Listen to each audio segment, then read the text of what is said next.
வாசி. ஆண்டின் பொதுக்காலம் 15ஆம் வாரம் வியாழக்கிழமை.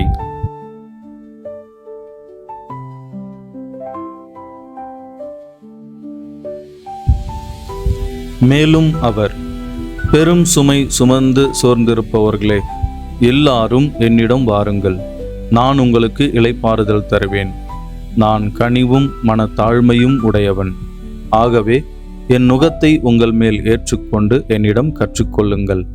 அப்பொழுது உங்கள் உள்ளத்திற்கு இளைப்பாறுதல் கிடைக்கும். ஆம், என் நுகம் அழுத்தாது, என் சுமை எளிதாய் உள்ளது.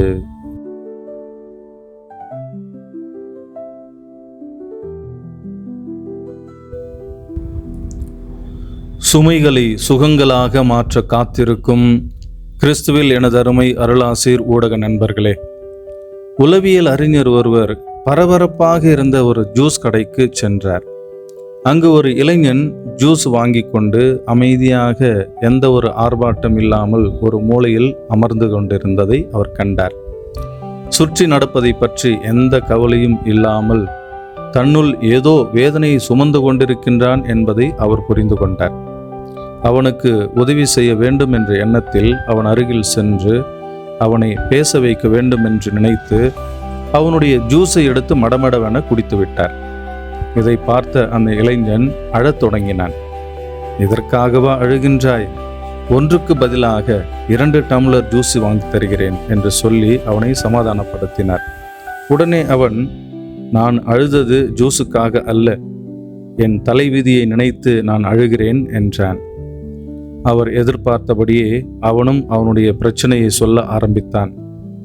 இன்று காலை எனக்கும் என்னுடைய மனைவிக்கும் பயங்கர சண்டை. அதனால் ஆஃபீஸுக்கு கூட லேட்டாக தான் போனேன். லேட்டாக போன என்னுடைய மேனேஜரும் பார்த்து பயங்கரமாக திட்டி என்னை வேலையிலிருந்து நீக்கிவிட்டார். மனவேதனையோடு வெளியே வந்து பார்த்த பொழுது என்னுடைய பைக்கும் திருட்டு போய்விட்டதை பார்த்தேன். என்னையே நொந்து கொண்டு பேருந்தில் ஏறி வீடு திரும்பி கொண்டிருந்தேன். கூட்டம் பயங்கரமாக இருந்தது. டிக்கெட் எடுக்கலாம் என்று நினைத்து பாக்கெட்டில் கையை போட்டேன். யாரோ என் பர்ஸையும் பிக் பாக்கெட் அடித்து விட்டார்கள். நடத்துனர் என்னை நன்றாக திட்டி பாதி வழியிலேயே இறக்கிவிட்டு விட்டார். அழுவாத குறையாய் வீடு திரும்பிய பொழுது மேசையின் மீது ஒரு கடிதத்தை பார்த்தேன். அதை எழுதியது என் மனைவிதான் என்று புரிந்து கொண்டேன். அதில் என் மனைவி, அடிக்கடி சண்டை போடும் உம்மோடு என்னால் இனி வாழ முடியாது, எனக்கு பிடித்த வேறு ஒருவரோடு நான் வாழப்போகிறேன் என்று அதில் எழுதியிருந்தாள். வேதனையின் உச்சிக்கு சென்ற நான் இனி வாழ்வதிலே அர்த்தமே இல்லை என்று நினைத்து ஒரு ஜூஸ் வாங்கி விஷம் கலந்து குடித்துவிட்டு இறந்து போகலாம் என்று நினைத்து இங்கு வந்தேன். ஆனால் நீங்களோ அதுவும் நடக்காமல் தடுத்து விட்டீர்கள். என்னவென்று தெரியவில்லை. இன்று எனக்கு எல்லாமே பிரச்சனையாகத்தான் முடிகின்றது என்று சொல்லி தன்னையே நொந்து கொண்டானாம். என் அன்புக்குரிய சகோதர சகோதரிகளே, அடிக்கடி பிரச்சனைகளை சந்தித்து வாடிப்போன இந்த மனிதனைப் போல பழைய ஏற்பாட்டிலும் இஸ்ரேல் மக்கள் ஏராளமான துன்பங்களுக்கு ஆளாகி வேதனைப்பட்டார்கள், கண்ணீர் சிந்தினார்கள். புதிய ஏற்பாட்டு காலத்திலும் இந்த வகையான துன்பங்கள் தொடர்ந்தன. முதலாவது ரோமியர்களின் அரசு அடிமைத்தனம். இரண்டாவது ஏராளமான சட்ட வழிபாட்டு முறைகளும் அவற்றின் சுமைகளும். மூன்றாவது அவர்களின் வருமானத்தின் பெரும்பாலான பகுதி ரோமையர்களுக்கு வரியாகவும் எருசலேம் ஆலயத்தின் பராமரிப்புக்காகவும் செலுத்த வேண்டியிருந்தது. இதன் காரணமாக வறுமை அவருடைய வாழ்க்கையிலே தாண்டவமாடியது. இது மட்டுமல்லாமல் சமுதாயத்தில் ஏற்றத்தாழ்வுகள், ஆண் பெண் பாகுபாடுகள் போன்ற தீய சக்திகளும் பரவலாக இருந்தன. இப்படிப்பட்ட சூழ்நிலையில்தான் இயேசு, பெரும் சுமை சுமந்து சோர்ந்திருப்பவர்களே, நீங்கள் எல்லோரும் என்னிடம் வாருங்கள், நான் உங்களுக்கு இளைப்பாறுதல் தருவேன் என்று அழைப்பு விடுக்கின்றார். மேற்கண்ட எல்லா சுமைகளிலும் மிக பெரிய சுமையாக இயேசு பார்த்தது சட்டம் மற்றும் வழிபாட்டு முறை சுமைகள்தான். எனவேதான் இயேசு சுமக்க இயலாத சுமைகளை சுமக்குமாறு மக்களை கட்டாயப்படுத்துகின்றனர் என்று பரிசேயர்களையும் மறைநூல் அறிஞர்களையும் சாடுகின்றார்.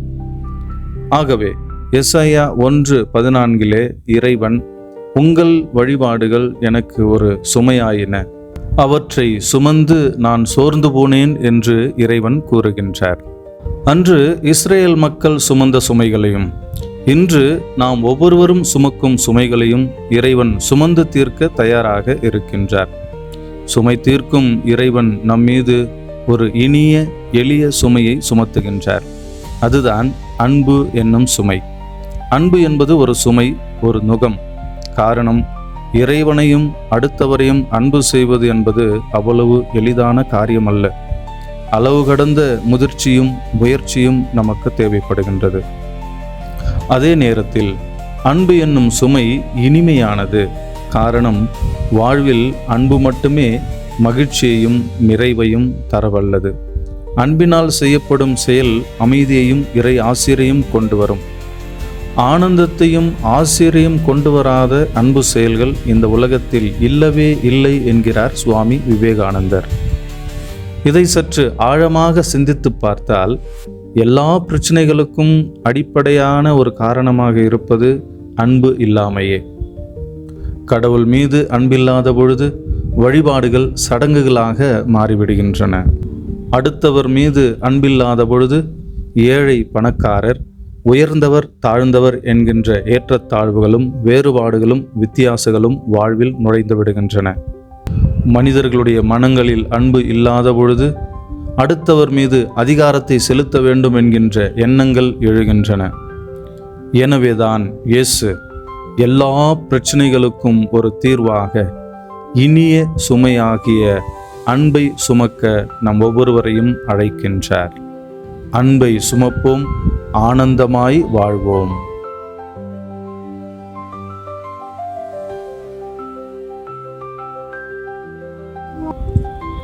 அன்பே உருவான இறைவா, வாழ்விலே வருகின்ற எல்லா சுமைகளையும் சுமக்கின்ற ஒரு வல்லமையை, ஆற்றலை தருகின்றவராக நீர் இருக்கின்றீர். இதை அறிந்து கொள்ளாத நேரங்களில்தான் நாங்கள் சோர்ந்து ஒரு மூலையில் முடங்கி போகின்றோம். இப்படிப்பட்ட தருணங்களில் நீர் எங்களுக்கு ஆறுதல் சொல்ல, எங்களை வழிநடத்த, எங்களுக்கு தைரியத்தை கொடுக்க இருக்கின்றீர், எங்களோடு பயணிக்கின்றீர் என்கின்ற ஒரு விசுவாசத்தை, நம்பிக்கை எமதாக்கி கொள்ள வேண்டிய வரத்தை எங்களுக்கு நிறைவாக தாரும். அன்பு இல்லாத உள்ளம் ஒரு பாலைவனம் என்று சொல்லுகின்றீர். ஆமாண்டவரே, மற்றவரை அன்பு செய்ய ஒரு பெரிய உள்ளத்தை நாங்கள் ஏற்படுத்தி கொள்ள வேண்டிய அருளை எங்களுக்கு தாரும். உம்மை அன்பு செய்கிறோம் என்று சொல்லிக்கொண்டு நீர் குடிகொண்டிருக்கின்ற அடுத்தவரை வெறுக்கின்றோம்.